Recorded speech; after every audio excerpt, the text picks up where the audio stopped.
Hello. Before I start, I think I need to address how difficult it is to follow somebody who is telling stories about aliens. I don't know if I can compete with that. We call that being at a tactical disadvantage in the community that I came from, so we'll see how this goes. Before I dive in, I would like to lay the groundwork for where this information comes from. Because I want to be honest with you, it doesn't come from me.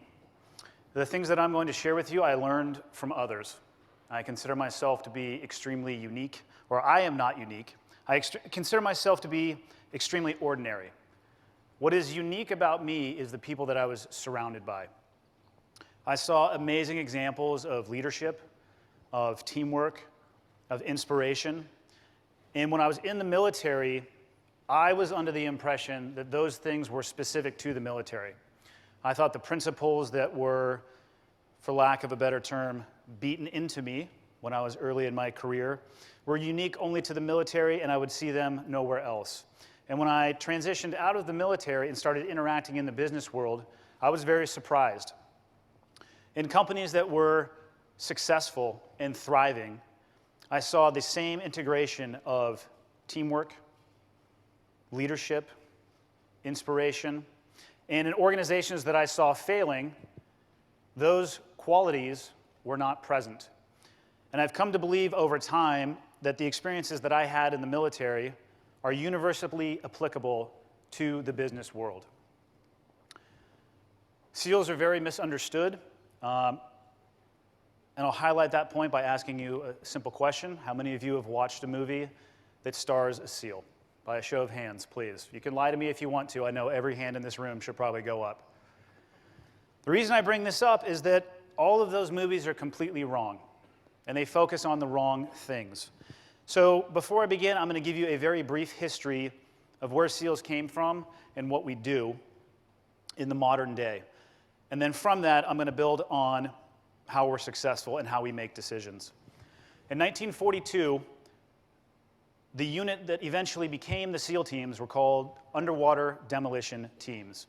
And the role of the UDT was to, prior to a beach invasion, survey the surrounding ocean for obstacles, destroy them, destroy obstacles on the beach. But we had to stay in the water. By mandate, the high water line, which is on any given day at any given beach, the point at which the tide rises to its apex is a pin in the ground. We could go no farther than that. That belonged to the Marine Corps and the Army. And that was the origins of what eventually became the SEAL teams. Fast forward to May of 2011, when the United States military located Osama bin Laden. And military commanders had access to every military unit inside of the American arsenal. And they selected a SEAL team, an organization that drew its origins from the water to infiltrate Pakistan, a nearly landlocked country.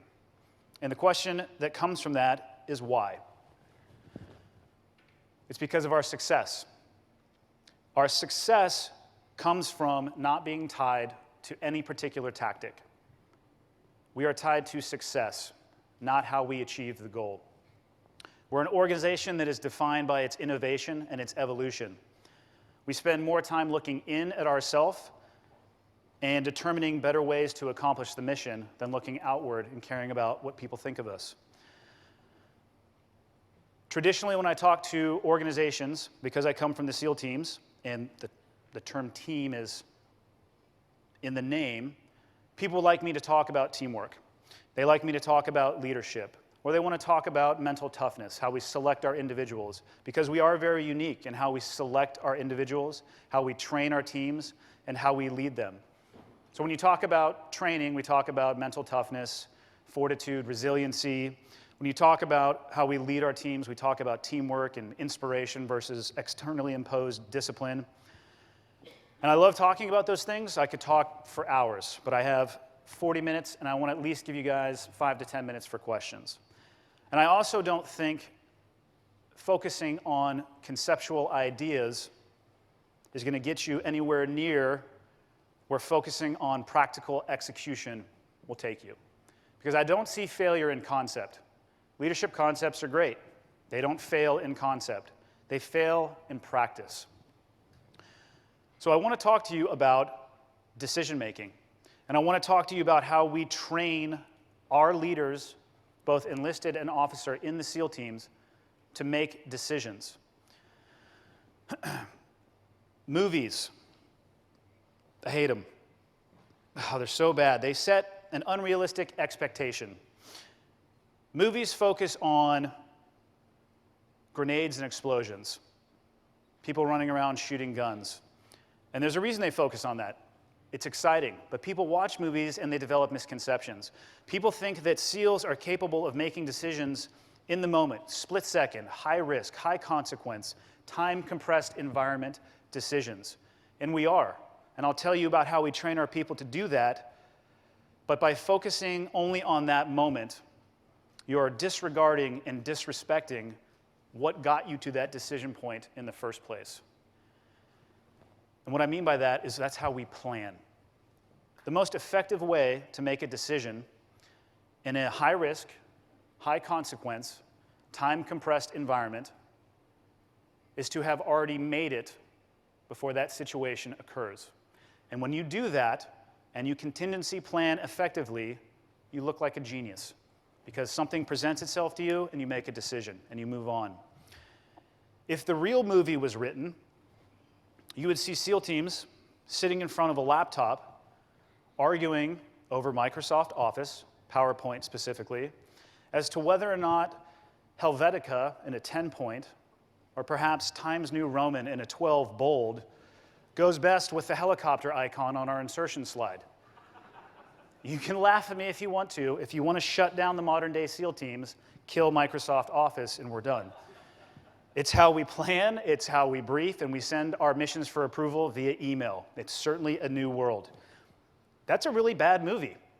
Our average planning cycle is 24 to 72 hours. I've planned missions in less than 5 minutes, but we ask for 24 to 72 hours. How do we do it? How do you look like a genius in the moment? And for us, we focus on contingency planning. Common motto inside of the SEAL teams, it's the contingency that is going to eat your lunch. And here's how you look like a genius in a high-risk, high-consequence environment. I'm going to give you an example of the planning that we do and present to you a scenario that shows the difference between making decisions before they occur and waiting till it happens in the moment. As a SEAL team, we do not have organic assets, meaning we don't have helicopters that are ours. We rely upon other people to provide them for us. We don't have our own armor. We don't have tanks or any heavy vehicles with weaponry that you would want to bring to bear.